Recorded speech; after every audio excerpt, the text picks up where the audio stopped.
Welcome back to vision classes. आप सभी का अपने यूट्यूब चैनल विजन क्लासेस के अंदर स्वागत करता हूँ। चलिए today we are going to about respiration. आज हम बात करने जा रहे हैं प्लांट के अंदर होने वाले श्वसन के बारे में। अगर मैं आपको ये पूछूं क्या पेड़ पौधे श्वसन क्रिया करते हैं, तो आप पूछेंगे पेड़ पौधे। जी हाँ दोस्तों, पेड़ पौधे जो प्लांट होते हैं वो भी श्वसन क्रिया करते हैं और वो भी श्वसन क्रिया के अंदर O2 ही लेते। तो आप बोलोगे सर आपने पिछले वीडियो के अंदर बताया था कि सर प्लांट जो होते हैं वो एनवायरमेंट से कौन से के लेते हैं, CO2 लेते और O2 देते। हाँ मैंने ये बताया था, लेकिन वो मैंने बात की थी प्रकाश संश्लेषण क्रिया की। जी हाँ दोस्तों, प्रकाश संश्लेषण क्रिया के अंदर प्लांट जो होते हैं वो एनवायरमेंट से CO2 लेते हैं, जबकि देते कौन सी है O2। लेकिन इसकी जो रिवर्स कंडीशन होती है वो होती है रेस्पिरेशन। रेस्पिरेशन के अंदर चाहे वो प्लांट हो चाहे अपन हो, चाहे कोई भी हो, रेस्पिरेशन के अंदर वो प्लांट या कोई भी ऑर्गेनिज्म होगा वो हमेशा एनवायरमेंट से O2 लेगा और CO2 को छोड़ेगा।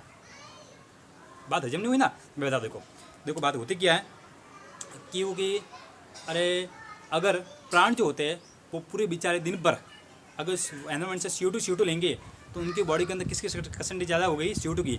अरे बेचारे प्लांट बोलते हैं अगर हमारे बॉडी के अंदर CO2 परसेंटेज ज़्यादा हो जाएगी तो हमको मरना है क्या, हमारी लाइफ नहीं है क्या। हाँ हमारी लाइफ नहीं है क्या। इसलिए बेचारे दिन के समय तो वो भी परोपकार बनते हैं। दिन के समय तो वो भी क्या करते हैं, अपनी भलाई करते हैं, अपन मतलब लोगों को भला करते हैं और लोगों को दान करते हैं क्या, O2। लेकिन रात के समय वो भी बड़े सेल्फिश होते हैं। रात के समय वो भी बड़े सेल्फिश होते हैं क्योंकि उनको भी अपने जीने के लिए, अपनी लाइफ को सुटेबल बनाने के लिए, आपकी लाइफ को अच्छी बनाने के लिए उनको भी क्या चाहिए, O2। क्या चाहिए, O2। क्योंकि उनके अंदर जो फूड मटेरियल है उनका रिड्यूस करने के लिए, उसका ऑक्सीडेशन करने के लिए चाहिए क्या, O2। कि O2 एक ऐसा एलिमेंट है जो कि अपने बॉडी के अंदर जो फूड मटेरियल उसको क्या कर सकता है, ऑक्सीडाइज कर सकता है। क्या करता है, ऑक्सीडाइज कर सकता है। इसलिए बेचारे जो पेड़ प्लांट होते हैं वो भी दिन के समय तो O2 अपन को देते हैं, जबकि रात के समय O2 वो भी एनवायरमेंट से लेते हैं। समझ आ गया ना। इसलिए बात कहा गया है कि आपको रात के समय भी किसी भी प्लांट के नीचे या किसी पेड़ पौधे के नीचे नहीं सोना चाहिए, क्योंकि रात के समय जो पौधे होते हैं जैसे नीम का पेड़ है वगैरह वगैरह कोई भी है, सेक्टर कोई भी पेड़ वो होते हैं, और रात के समय क्या होते हैं अपनी खुद की बॉडी में से बाहर क्या निकालते हैं, CO2। क्या निकलते हैं, CO2 बाहर निकालते। अगर आप उस पेड़ के नीचे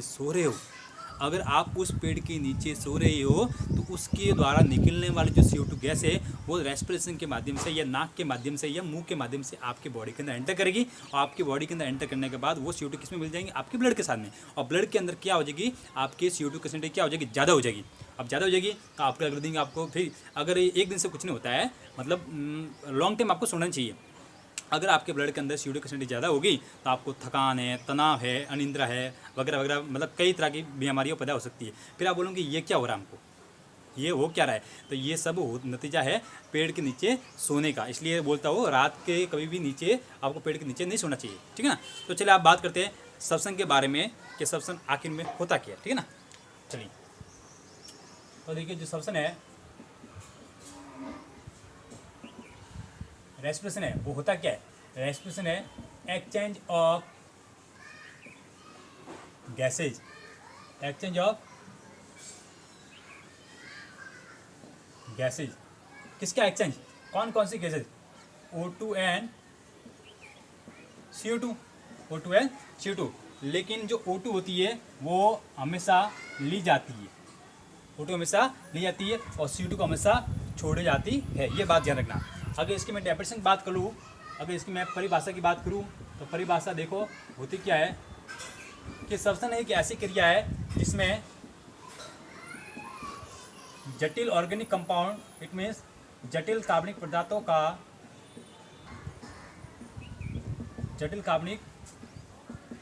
का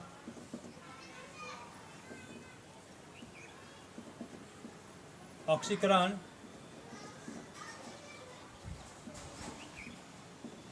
सरल कार्बनिक पदार्थों में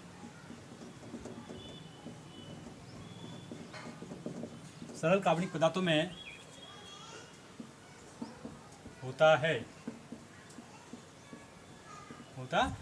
इट मीन्स जो कॉम्प्लेक्स ऑर्गेनिक कंपाउंड है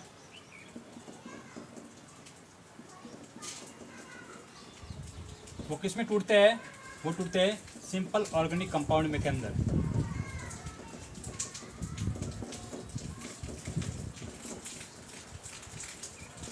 सिंपल ऑर्गेनिक कंपाउंड के अंदर ये आपके टूटते हैं। इसी मैकेनिज्म को कहते हैं अपन रेस्पिरेशन, इसी को कहते हैं अपन रेस्पिरेशन। ठीक है, बात करेंगे कि श्वसन के जो टाइप्स है, श्वसन के जो टाइप है वो कितने होते हैं। तो श्वसन के टाइप होते हैं दो। कितने टाइप होते हैं? दो टाइप होते हैं। कौन कौन से, देखिए आइए बात करते हैं।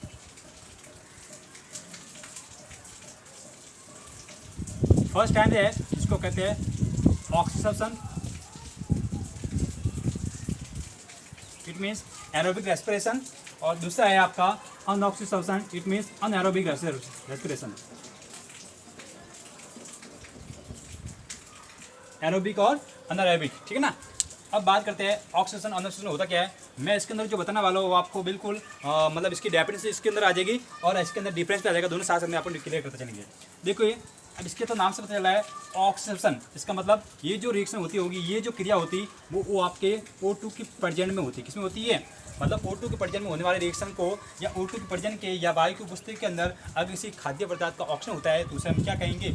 ऑक्सीजन। अगर बिना O2 के एब्सेंट के अंदर या बिना ऑक्सीजन की अनुपस्थिति के अंदर अगर किसी खाद्य पदार्थ का ऑक्सीजन होता है उसे कहेंगे अनऑक्सीश्वसन। तो देखिए दूसरा पॉइंट क्या होगा, खाद्य पदार्थ कौन है? कार्बोहाइड्रेट। कार्बोहाइड्रेट, खाद्य पदार्थ कार्बोहाइड्रेट का ऑक्सीकरण O2 की उपस्थिति में, और उसमें ऑक्सीकरण है जो क्या होगा? O2 की अनुपस्थिति में। क्लियर? चलिए अब बात करेंगे ऑक्सीजन क्रिया। ये लगभग होती की है, ये लगभग आपके होती है जीवित कोशिकाओं में, लिविंग सेल के अंदर। ये लगभग आपका कहाँ होती है? ये लगभग आपके सभी जीवित कोशिकाओं में होती है। जबकि ये जो अनश्वसन है ये आपके होता है जैसे कि कवक है, फंगी है, जीवाणु है,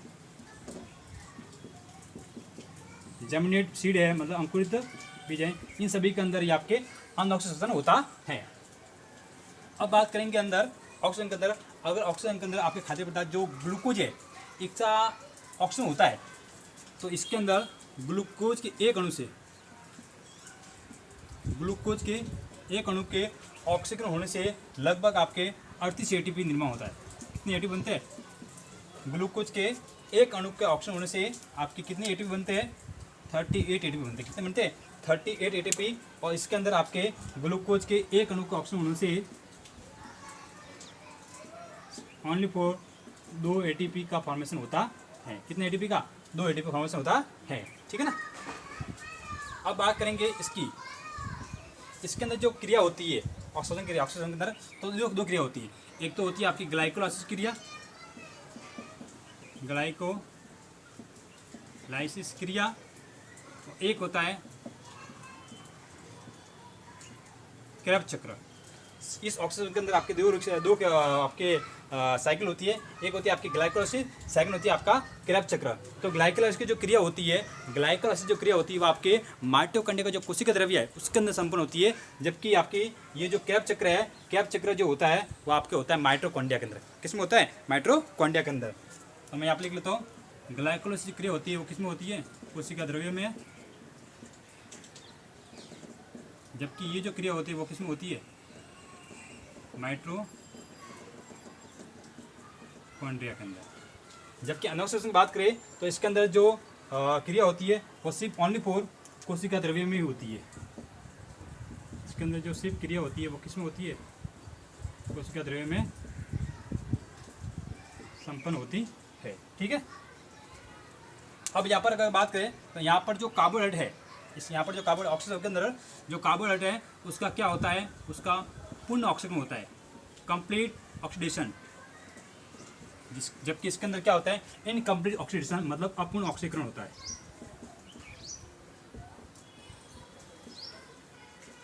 अपूर्ण ऑक्सीकरण होता है। ठीक है ना।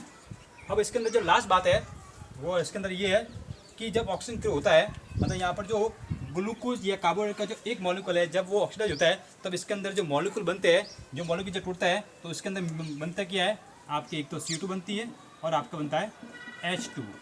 एक तो कार्बन डाइऑक्साइड गैस में निकलती है इसके अंदर और आपका बनता है H2O। जब कार्बोहाइड्रेट के एक मॉलिक्यूल का क्या होता है, ऑक्सीडेशन, जबकि इसके अंदर क्या होता है, जब अनुक्षण होता है, अगर आपका है क्या गया, ग्लूकोज के एक मॉलिक्यूल का अगर ऑक्सीडेशन बिना O2 के प्रेजेंट के अंदर होता है, बिना O2 की प्रेजेंट के अंदर होता है, तो इसके अंदर अल्कोहल क्या बनेगा, एक तो अल्कोहल बनेगा और CO2 बनेगी, क्या बनेगा, एथिल अल्कोहल और CO2। ठीक है, तो ये हो गया आपके ऑक्सीडेशन, मतलब एरोबिक रेस्पिरेशन, और ये है अनएरोबिक रेस्पिरेशन। तो इसके अंदर मैंने आपको दोनों बातें बता दी है, मतलब इसके अंदर मैंने आपको डिफरेंशियल रिप्रेजेंट कर दिया है और आपके ये भी कर दिया। अब मैं आपको बताऊंगा कि इसके अंदर इसकी रिएक्शन क्या होती है, इसकी रिएक्शन है वो होती किस प्रकार है। तो मैंने इसमें बताया था कि आपके जो ग्लूकोज का एक मॉलिक्यूल्स है C6H12O6, इसका क्या होता है, O2 की प्रेजेंट के अंदर ऑक्सीजन का मतलब क्या था, O2 की प्रेजेंट के अंदर इसका क्या होता है, ऑक्सीजन होता है, इसका ऑक्सीडेशन होता है। तो देखो इसके अंदर 6 टाइम्स ऑफ O2, इसका जो ग्लूकोज का एक मॉलिक्यूल है, इसका ऑक्सीजन किस में होगा, 6 टाइम्स ऑफ O2। जब ये इसके साथ में इसका रिएक्शन होगा तो आपके क्या बनेगा, 6 times of CO2 plus 6 times of H2O, और आपके क्या निकलती है 673 किलो कैलोरी एनर्जी, निकलती है एनर्जी। ठीक है ना। इसी के अंदर में अगर इसकी बात करूँ अनऑक्सीडेशन के अंदर, तो मैंने अभी बताया था कि इसके अंदर जो कार्बोहाइड्रेट है, जो आपका ग्लूकोज जो मॉलिक्यूल है, उसका जो ऑक्सीडेशन होता है वो बिना O2 को प्रेजेंट के अंदर होता है। तो मैं यहाँ पर लिख लूँगा, ये मैंने लिख लिया C6H12O6। इसके अंदर मैंने O2 नहीं लाई है, क्योंकि ये जो रिएक्शन होती है आपके O2 के एक्शन के अंदर होती है, और जैसे इसका O2 की एक्शन में होगी, रिएक्शन होगी, तो इसके अंदर क्या बनेगा, 2 times of ethyl alcohol, 2 times of ethyl alcohol C2H5OH, और आपका बनेगा CO2, और इसके अंदर 56 किलो कैलोरी ऊर्जा भी, एनर्जी भी आपकी निकलेगी। ठीक है ना। तो देखिए यहाँ पर बात निकल कर यहाँ आती है कि यहाँ पर जो एनर्जी निकली है वो निकलती है 673, और यहाँ पर जो एनर्जी निकली है वो है 56। इसका मतलब क्या हुआ कि इसके अंदर अगर कोई रिएक्शन ऑक्सीजन के प्रेजेंट के अंदर होती है तो इसके अंदर हाई एनर्जी लिपिड होती है। क्या होती है, हाई एनर्जी लिपिड होती है। जबकि इसके अंदर अगर कोई भी रिएक्शन आपके बिना O2 के प्रेजेंट में होती है तो इसके अंदर लो एनर्जी लिपिड होती है, लो एनर्जी लिपिड होती है। ठीक है ना। तो ये दोनों आपके रिएक्शन आगे ऑक्सीडेशन अनऑक्सीडेशन। अब इसके अंदर एक बात और आती है, अगर कोई रिएक्शन, अगर सब्सटेंस क्रिया बिना O2 के प्रेजेंट में हो रही है तो इसे एक नाम और बोलते हैं, जिसको बोलते हैं किण्वन। It means fermentation. अभी इसके बारे में डिटेल से अब बातें करेंगे कि किण्वन होता क्या है, उसकी खोज किसने की है। चलिए ना, चलो आइए। तो देखिए अभी हम बात करने जा रहे हैं किण्वन के बारे में। It means fermentation. अब ये क्या होती है, ये जो फर्मेंटेशन जो रिएक्शन है वो एक बायोकेमिकल रिएक्शन है। क्या है, बायोकेमिकल रिएक्शन। मैंने बोला यहाँ पर not only reaction but it is A only for biochemical reaction. ये जो है क्या है, ये एक जैव रासायनिक क्रिया है, जैव रासायनिक क्रिया। मैंने अभी आपको बताया था कि जो अनऑक्सीडेशन है, जो कि होता क्या है, बिना O2 प्रेजेंट के अंदर, मतलब इसके अंदर ऑक्सीजन की आवश्यकता नहीं पड़ती है। तो इसी के अंदर इसको मैंने नाम क्या देता, उसको मैंने नाम दिया आपका किण्वन। तो इसके अंदर आपकी क्या है, O2 की आवश्यकता नहीं पड़ती है, O2 की आवश्यकता नहीं पड़ती है। अगर तो आप बोलेंगे सर इसमें अगर O2 की आवश्यकता नहीं पड़ती है तो इसके अंदर ऑक्सीडेशन होगा किस प्रकार से। इसके अंदर जो आपका जो खाद्य पदार्थ है, जो आपका ग्लूकोज है, जो आपका कार्बोहाइड्रेट है, उसका ऑक्सीडेशन होगा किस प्रकार से। ठीक है ना। तो बात यहाँ पर निकल कर आती है, अगर इसके अंदर ये जो जैव रासायनिक क्रिया, इसका जो जैव रासायनिक क्रिया नाम पड़ा है वो कुछ ऐसे नहीं पड़ा है। इसके अंदर रासायनिक क्रिया, इसका मतलब केमिकल जो हो गया है। पहले मैं इसकी डेफिनेशन बताता हूँ कि फर्मेंटेशन होती क्या है। देखिए परिभाषा क्या होगी इसमें, इसके अंदर भी क्या होता है, जो कॉम्प्लेक्स ऑर्गेनिक कंपाउंड होते हैं, कॉम्प्लेक्स ऑर्गेनिक कंपाउंड जो होते हैं वो भी रिड्यूस किस में होती है या किस में टूटते हैं? वो भी टूटते हैं आपके सिंपल ऑर्गेनिक कंपाउंड के अंदर। सिंपल ऑर्गेनिक कंपाउंड के टूटते हैं। सेम रिएक्शन तो वो क्यों हुई है, लेकिन इसमें फर्क सिर्फ इतना है, जैव रासायनिक क्रिया। इट मीन्स इसके अंदर किसका यूज होता है? जीवों का। मतलब इसके अंदर जो आपके जटिल कार्बनिक ऑर्गेनिक कंपाउंड है जो कि चेंज होते हैं आपके सरल कार्बनिक पदार्थों के अंदर, जो किसके द्वारा होते हैं? जो होते हैं आपके सूक्ष्म जीवों के द्वारा। अगर सूक्ष्म जीवों की मदद से अगर ये मॉलिक्यूल, कॉम्प्लेक्स मॉलिक्यूल अगर सिंपल मॉलिक्यूल में चेंज होता है तो इस टाइप की रिएक्शन को अपन बोलेंगे किन्वर्ट। It mean fermentation. समझ में आ गया? तो ये परिभाषा ये होती है कि इस क्रिया के अंदर जटिल कार्बनिक पदार्थों का सूक्ष्म जीवों की सहायता से सरल कार्बनिक पदार्थों के अंदर टूट जाना, अपग्रेड हो जाना, बदलना क्या कहलाता है? किण्वन कहलाता है। क्या कहलाता है? किण्वन कहलाता है। ठीक है ना? अब इसके अंदर बात क्या आती है, एक वैज्ञानिक है फ्लूजर। एक वैज्ञानिक है जिसका नाम है फ्लूजर। फ्लूजर ने इस किण्वन को नाम दिया था आंतरिकी श्वसन। फ्लूजर ने इसका नाम दिया था आंतरिकी श्वसन। और एक वैज्ञानिक और है जिसका नाम है कोस्टचेव।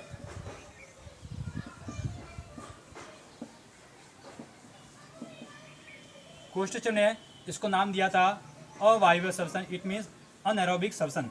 अवायवीय